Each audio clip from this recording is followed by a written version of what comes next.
Great. Go. Okay, recording. Hi, I'm Patricia.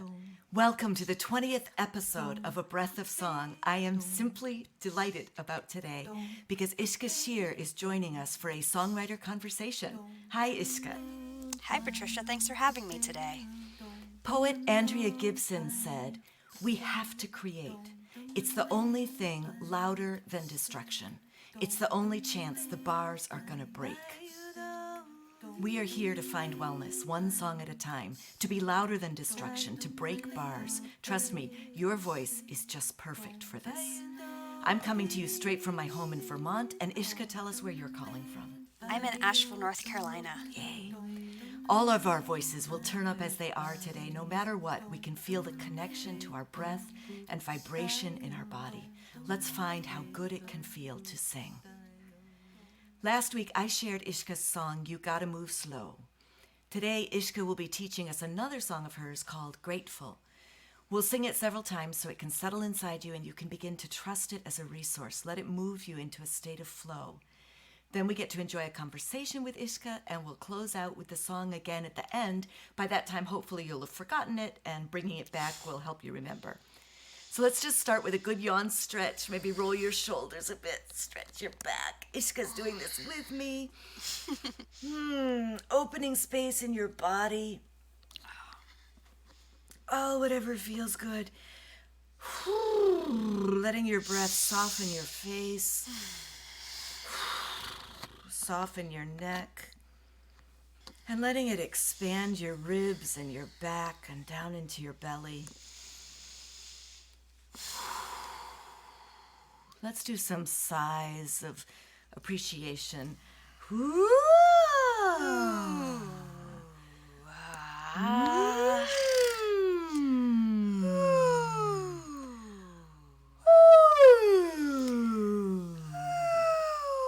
Yay. Ishka, I'll turn it over to you to share this song. Wonderful. Thank you, Patricia. This is a pretty easy song, so I'm just going to start singing it. It's two parts where we'll go with the first one, and then hopefully you'll join me after hearing it once or twice.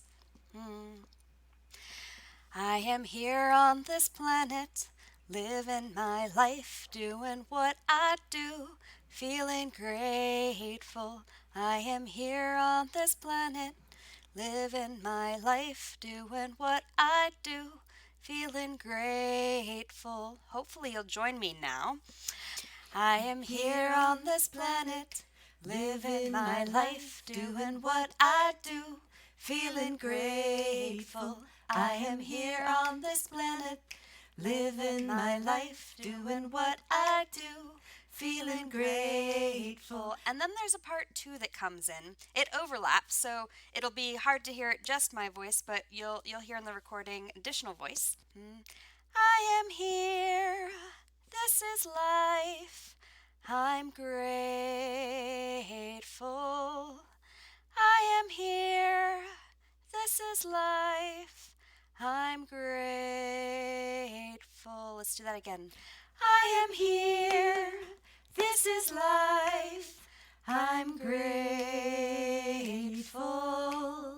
I am here. This is life. I'm grateful.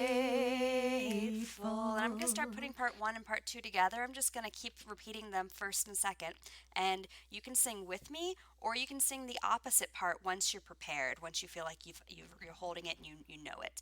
Feel free to harmonize. Feel free to play with the song however works for you. Maybe close your eyes and imagine yourself walking. Imagine what it is you're grateful for as you sing these words. I am here on this planet, living my life, doing what I do, feeling grateful. I am here on this planet, living my life, doing what I do, feeling grateful. I am here. This is life. I'm grateful. I am here. This is life. I'm grateful. I am here on this planet, living my life, doing what I do, feeling grateful. I am here on this planet, living my life, doing what I do, feeling grateful. I am here, this is life, I'm grateful. I am here, this is life, I'm grateful. I am here on this planet, living my life, doing what I do, feeling grateful. I am here on this planet, living my life, doing what I do, feeling grateful. I am here, this is life, I'm grateful. I am here, this is life, I'm grateful.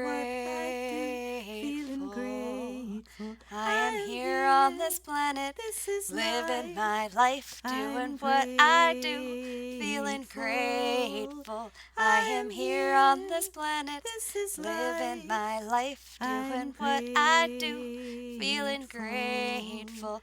I am here, this is life, I'm grateful. I am here, this is life, I'm grateful. I am here on this planet, living my life, doing what I do, feeling grateful.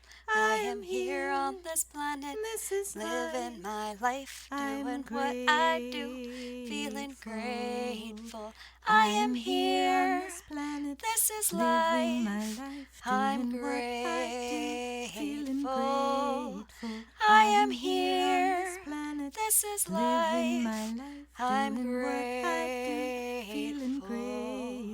I am here on this planet, living my life, doing what I do, feeling grateful. I am here on this planet, living my life, doing what I do, feeling grateful. I am here, this is life, I'm grateful. I am here, this is life, I'm grateful. Let's do it one more time a little slower. I am here on this planet, living my life, doing what I do, feeling grateful. I am here on this planet, living my life, doing what I do, feeling grateful. I am here, this is life, I'm grateful. I am here, this is life, I'm grateful.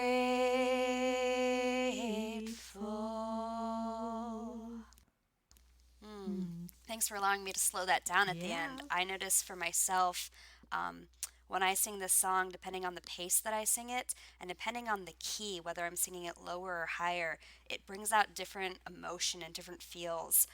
Sometimes it's happier and peppier, and sometimes it's more, introspective and reflective of what's going on. Because sometimes sometimes it's challenging to find the things we're grateful for when times are challenging, and sometimes it's easy because life is rocking, and so that song for me can be used in either life is amazing or life is challenging moments. Beautiful. Thank you so much for bringing this song to us. Yeah, absolutely. Thanks for asking for it. It sits so easily in my body, and it feels like such a great song to keep me moving along. Well, let's see.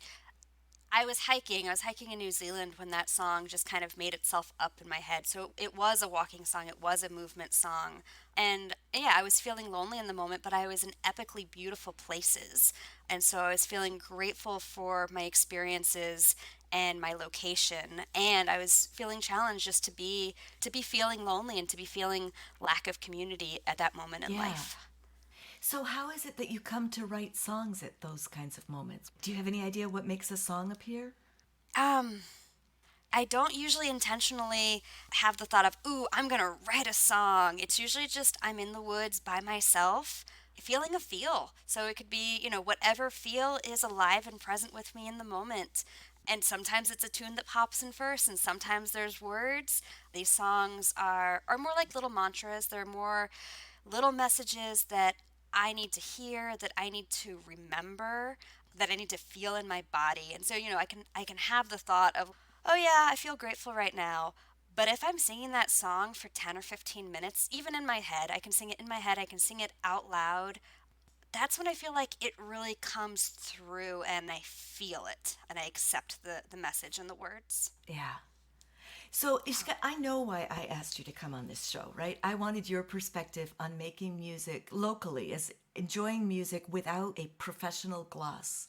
It's really important to me that people experience music as something that they each have permission to do, including Yeah. songwriting and singing and healing with sound and song and mantra. And can you tell me why you agreed to come and talk with me? Yeah, well, I love the podcast. I love the idea. And I really appreciate that you do bring songs and songwriters from different backgrounds together. I'm not a musician. I don't call myself a musician. I don't really call myself a singer. I'm someone who sings. I love singing. It is a big part of my life. My birth middle name is Daughter of Song, and I feel like I've been singing my whole life. I have memories as a toddler making up songs. And so, I don't have the music theory. I don't know all the lingo and the language of music, but I feel it in my body. Like I said, I don't write the songs, I just sing the songs. And I want other people to know that they have permission also to sing. I hear so many people say like, "Oh, you have a beautiful voice. I wish I had a good voice." And I'm like, "Oh, it's not about having a good voice. It's not about quote unquote knowing how to sing. It's about freeing your voice and allowing whatever sounds need to come out. Sometimes my sounds are like bleh, what like it's and sometimes I'm yelling. What might come out of me in the moment is a song, and what might come out of me is a loud, obnoxious, just a feeling sound. I wish that we all grew up knowing that that was okay and that is a way of expressing. And so yeah, I love when my vocal expressions are beautiful and they don't always need to be. And yeah, people who maybe have fear and have a story, have been told that they can't sing. I super believe that if we just start using our voices and finding more comfort, that we all can sing. Yeah. Yeah, me too. Yeah. So, what's the first sound you usually make in the morning? Oh, it's something like it's yeah, it's Nice. just whatever needs. It's like when you stretch your body in the morning and your fascial tissue your connective tissue has gotten stiff. My voice has gotten stiff overnight, and so I just need to make my little movement vocal exercise sounds. Yep, those are my first Great. sounds in the Great. morning. Those are great go to sounds. I like them. Tell me what's a way that you take care of yourself other than singing then? Well, hiking, walking, and biking are. Oh, and eating great food. And great food for me means coming from my garden, coming from the forest. But yeah, I'd say a lot of my songs show up when I'm in the woods. A lot of my singing happens in the woods, moving my body in the forest. That is how I mostly take care of myself. That is what brings me Do joy. you think that taking care of yourself makes space for the songs to appear? Or do you think that the songs are part of how you're taking care of yourself? Whether, do you know what I mean? Is this chicken egg? Yeah, it's funny because there's some moments that I'm hiking in the woods by myself and I just start singing, and there's other times that I have a thought of, oh, why am I not singing? I'm like, I could be singing right now, and then I'll start. So it's right. I'd say it depends on my mood. That sometimes it just feels so natural. I also think that it's wonderful to be in the forest quiet. So I'm listening. I'm listening to the bird song. I'm listening to the insect song. I'm listening to the rustle of the leaves in the wind. There's so many sounds and songs happening. And then sometimes I want to contribute my own voice and my own song to the soundscape of the forest. Beautiful. Yeah. Professionally, one of the things that you do that I found really fascinating is that you cuddle. Can we talk a Yeah. little bit? Can you tell us a little bit about how cuddling is a form of caring? Absolutely, yeah. I believe that we live in an extremely touch deprived society. Our culture does not teach us and show us how to receive and offer safe, consensual touch, especially platonically. The majority of people who don't have romantic partners do not get that much touch in their lives. Maybe a handshake or occasional hug from a friend, family member, coworker. But I think that touch is so important to many people's well-being and mental state of health. And so my current career is therapeutic cuddler. Touch, cuddling is therapy. And then I actually bring song into some of my sessions. I offer it. Some clients ask for it. Some people say they don't want songs. But yeah, some clients, they people talk, people share what's going on for them, and they relax and they lay there and imagine yourself, or I can imagine myself as a child. Bedtime, I laid down, my mother cuddled with me, and she sang me songs to go to sleep. She sang me songs to relax me. Um, and sometimes songs can express things that words can't. Like for me to say words to a person, let's see, I'm just trying to find song lyrics at the moment. Um, how could anybody ever tell you you are anything less than beautiful? Like that is a song that came up with a client a couple weeks ago where I wouldn't have said those words. I wouldn't have found the right words to speak to him. But he asked for a song. He said, "Can you just sing me a song?" As he curled up in my arms, and that's what popped into my head. And it moved him. He felt it, and it just felt right in the moment. And so sometimes people request songs, and sometimes I've had clients who they say a phrase, they say a thing that they know they need to hear, and they ask if I'll turn it into a song. So I might, I'll just take the sentence they said and put it to a tune and sing it over and over. This is where the mantra, like I said earlier, just like hearing a sentence once, you hear it, sure. But hearing it in like a soft, sweet, melodic, repetitive way, I think really sometimes can penetrate through our skin and into deeper parts of our bodies and our Yeah, beings. that's so beautiful. That Yeah. song, the "How Could Anyone Ever Tell You," is by Libby Roderick, and I'll put a link to that in the show notes so that people can find it. Perfect. Such a healing message. I have used that for myself. What is the earliest song memory you have? You said you remember your mom singing to you. Is that one of your earliest memories? Do you remember anything that she sang? Or do you have other early song memories? Yeah. The first thing that popped in my head was, I love you, a bushel and a peck, a bushel and a peck, and a hug around the neck. It's a Um, great song. it's a great question because I'm like, oh yeah, what there was hordes of songs that my mother sang to me. My mother was a cantor, so she sang in the synagogue. I grew up car ride. She was doing her vocal lessons. She was practicing and doing scales. And so as a kid, I remember sitting in the backseat of the car. With mom in the front. Yeah, and I have memories of looking out the window making up songs. Like really, no one ever told me that it wasn't okay to make up songs, so I did it. It was actually funny to go back to the New Zealand trip real quick. I was hitchhiking off of a trail and talking with a woman from another country. And I was just like, hey, can I sing you a song that I just kind of made up while hiking? And I sang her this song about there's no rush to move on, that like to be present and to enjoy where you are in the moment. And after singing to her, she was like, "Wow, that's so cool. I have never thought to make up songs while backpacking." And I said, "Well, what do you do when you're, for days at a time by yourself?" And she said, "I make up stories." And so I asked her to share some of, and yeah, she shared some of the stories that she makes up, and it was so cool just to realize our brains are active, our brains are creating. And for me, I got a message as a child that I could create through song. And yeah, we all create our arts differently. Yeah. Oh, Fabulous. Yeah. I know you've gone to some of the large group singing festivals, and I'm wondering if you could talk a little bit about what singing in a group is like as opposed to singing when you're hiking. They're, in some ways, they're absolutely different, and in some ways, they're kind of the same.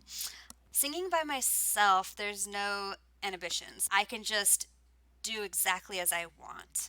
Singing in a group is powerful. There's so many voices, and I find that when you have, even just 20 or 30, but especially if you're looking at like 2 to 500 voices together, there's such power. All the voices kind of blend together. People are free with their harmonies. When there's rounds or overlapping songs, they really just click into place in a way that one or three voices just they don't get there the same way. A thing that I love about the singing gatherings is the learning and exchanging of songs. A lot of the songs that I sing are songs that I learned from other people who shared them. And some of these songs are from, quote unquote, famous song leaders that you would recognize their voices and you've heard their songs. And those are wonderful songs to carry. But you'll often find me in the kitchen. I'm the cook for a number of these song gatherings and exchanging songs with people who show up to volunteer in the kitchen. Often it's songs that people have never shared. And they're like, oh yeah, I made up this little song, last year and I sing it to myself, yada yada, this story. And then next thing you know, there's 10 voices singing together, holding this song that has never been shared out loud. And it's fun because we're usually cutting and chopping and washing and prepping vegetables and meal for everybody to eat. And so, we're singing and creating and some people would say, we're praying over the food. We're just creating good vibes. That's so funny. I'm not. Good vibes is not a phrase that usually comes out of me. Yeah. I'm totally sidetracked from your original question of singing in a group. So for me, I'm noticing that the singing under a main tent with hundreds of people is freaking powerful. And I actually think that I value the smaller, newer voices who are sharing songs for first or second time. I can show up to one of these gatherings and there are hundreds of songs that are going to be sung. And so it's kind of like walking into a library. You look around and there's so many books, there's so many songs to choose from, and this is my opportunity to find the ones that speak to me, to find the ones that I want to know and learn and carry and share and to really hold their messages. So that's why I go to the gatherings because I feel like I've been singing the same songs all year. Like, ooh, what else is there? It's also, a re-meeting of old friends, songs that I've forgotten about that last year or 5 years ago, they were nice, they were fun to sing in the moment, and I haven't sung them since. And depending on where I am in life, depending on my emotional state, different songs are going to jump out to me. It's been sweet. Sometimes, I'm listening to old recordings and there's a song that I believe that maybe I only learned a year or two ago. And then I'm listening to recordings from 10 years ago. I'm like, oh my gosh, I learned that song so long ago and it just didn't mean anything to me in the moment. And now, now it's one of my go-tos. Now it's one of my medicine songs. And so that's what I get out of the singing gatherings is the learning and remembering and sharing. It's fabulous. Tell me which ones you know about or which ones you regularly go to. And I'll stick links for that in the resources section so that people can find people who haven't gone to large song gatherings or didn't know they existed. I know they probably don't exist at this moment because of COVID, but things are changing. So I actually feel hesitant to share. Okay. Because, and you can cut this or share it. There's certain gatherings that I go to that I don't recommend people go to anymore because of personal experiences or my, let's see, like this is a whole bigger other side of my life of accountability. There's some of the song gatherings have leadership who have caused harm and there hasn't been any sort of accountability. And so I don't really want to promote those events. And then the event that I think is the best that I decided 2 years ago, before COVID, if I'm only going to go to one song gathering, this is the one. they fill up usually within 6 hours of putting tickets up for sale. So I don't Oh, want to promote them because they're already overwhelmed. okay. Yeah. And they, in my opinion, they have their shit together. Like, they're doing the work. When you're hosting a big event, have you been to any of these big events? No, I When haven't. you're hosting a big event of a couple hundred people, you want to keep to your schedule. Like, okay, we have breakfast, we have morning circle. We keep morning circle short and concise because we want to jump into the song circles because that's why we're here. And a couple years ago, morning circle, and someone got up and was like, "Hey, y'all, there's this big, heavy topic we need to talk about. We asked a participant to go home last night because he'd been treating someone inappropriately. His behaviors were harming someone. We're going to put song circles on hold right now, and we're going to talk about this because we value safety and community above the singing, actually." And that wowed me so much, and that it then became a bigger discussion. It wasn't a like, oh, we're going to hide this thing that happened, we're not going to talk about it. And I think some people were frustrated that's they're like, I am here to sing, like I don't want to give 45 minutes to this thing. But I think ultimately it's creating safety, and for people who don't want to talk about those types of things, maybe they'll go to different gatherings. But now I'm just ranting and on a tangent. Yeah. That listening, we have a lot of listening to go, I think. I agree. Yeah. Yeah. So usually at around this point, I would head into the lightning round. Okay. And usually the first, which is where I ask short questions, short answers. And usually the first question I ask is, what's an album that's important to you? And when I sent you this set of questions before so that you could actually give lightning quick answers, you said, that's not a great question for me. And I'm wondering if you would tell people why that is. Because I loved your response to this. Well, I don't remember anymore what my response was, but funnily enough, I often tell people that I don't like music. And it's for people who know me, they just look at me with, a face. I I don't know the names of most musicians. I don't know many band names. I sometimes turn the radio on, but for me, music is not the stuff that comes on the radio. It is not the recorded and mastered and mass produced stuff. That's not what I value. That's not what brings me joy. For me, it is really just like laying outside in the grass with a friend, singing and playing with our voices together. That is what music to me is. And so to say an album, I'm like, oh, I don't. I get all shy because honestly, I can't tell you any albums. I could like list some bands that I know of. I just think of song leaders' names. That's fabulous. That's great. We can leave it there. Great. I'm curious to know, what would your mom say? Your mom was a cantor. Is your take on music something that was a natural outgrowth of her take on music, or is it a reaction to her take on music? Or are you willing to speak to that? It's a very personal question. Yeah, You no, no. don't I have mean, to. as a child in the car and at home, she was playing albums. We had record player. We were listening to the Beach Boys and the Bee Gees and the Beatles. I don't know, like who are bands. This is my brain just stumping because that is not a well exercised piece of my brain. Yeah, we listen to a lot of stuff and I enjoy it, but I don't seek it out. I seek out singing. I don't seek out shows and concerts and albums. Lightning round. So these are Yes. quickie answers. What's your favorite soup? Depends on what's growing in the garden. So last night I made a squash soup with squash, tomatoes, green beans, onions, and garlic and herbs from the garden. So that's going to be my favorite right now because that's what's fresh. Yum. What's your favorite replacement curse word when you're in a space where you feel like you're not allowed to swear? All right. Just a noise, not even a word. It expresses better. Great. What's a sound you feel strongly about? Yeah, so I just did it. The deep because I feel it. I feel it in my belly and I feel it in my chest, and it can mean so many things. Great. Who is a song leader? So I'm going to ask you to kind of slide towards somebody you know that we could find on the internet somewhere. We Okay. could listen to a little bit. Is there a song leader that you wish more people Oh, there's knew two about? that just popped up. Yeah, I would say Amy Ringel was the first one.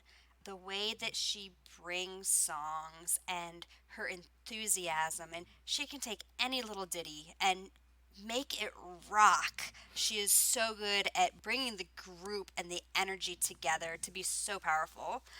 The second one that came in is Lindsay Scott. I love her songs. Her songs have been medicine and have really helped me sometimes through difficult times. Lindsay Scott is in the Oh, podcast. perfect. Episode 16. And Amy, of course, is also she's on my list. Great. Fabulous. Before we close, would you like people to find you somewhere and follow your projects online or not? Up to you. Yeah, people can follow me. I mean, my primary thing is cuddling, and I think I only have one song on my website. My website is holdmeavl.com, and so that's mostly cuddle related. And then, actually, because I knew I was going to have this interview with you, I started there's like, what is it even called? what did I do? Goodness. Because I knew I was going to be on this podcast, I started a SoundCloud this week, and I just put up really basic recordings. They're not harmonized, they're not overlaid because I don't have the technical knowledge on how to do that. But if someone's just looking for some simple songs, I would say I specialize in simple singing. I love the 6-part challenging overlays that some people bring, and since for me, my songs are more just like little mantra reminders, recorded them simple. You can round them, you can harmonize with them, you can play with them. Maybe there's a message in there that's the right message for you. Maybe there's not, but if you go to SoundCloud and just type in my name, Ishka, Ishka, Sheer, Shir, you should be able to find me. And I think I've got like 15 or 18 songs up at the moment. Fabulous. And I will also put those links in the show notes. So if people want to look for them there, that's great. So a huge thank you, Ishka, for joining us. And a huge thank you to our listeners. I'm so glad you're singing with us. Let me remind you that reviewing, hearting, sharing the podcast really makes a difference, helping people we don't even know yet find these songs and these songwriters and these perspectives. Visit abreathofsong.com to see the lyrics, Patty Piotrowski's artwork, to sign up to know when the next episode is released and get little secret nuggets. Suggest a song or songwriter for the podcast, and leave something in the tip jar to help cover costs. Before I Get Paid, 25% is donated to the Jazz Foundation of America, and I talk a bit about why that is in the intro episode. And I've already made the first big donation from the podcast for that. It's very exciting to me. So let's sing Grateful again to help our brains remember it. And of course, you can always download this episode and listen as many times as you'd like. I am here on this planet, living my life, doing what I do, feeling grateful. I am here on this planet, living my life, doing what I do, feeling grateful. I am here. This is life. I'm grateful. I am here. This is life. I'm grateful. I am here on this planet, living my life, doing what I do, feeling grateful. I am here on this planet, living my life, doing what I do, feeling grateful. I am here. This is life. I'm grateful. I am here. This is life. I'm grateful. I am here on this planet, living my life, doing what I do, feeling grateful. I am here on this planet, living my life, doing what I do, feeling grateful. I am here. This is life. I'm grateful. I am here. This is life. I'm grateful.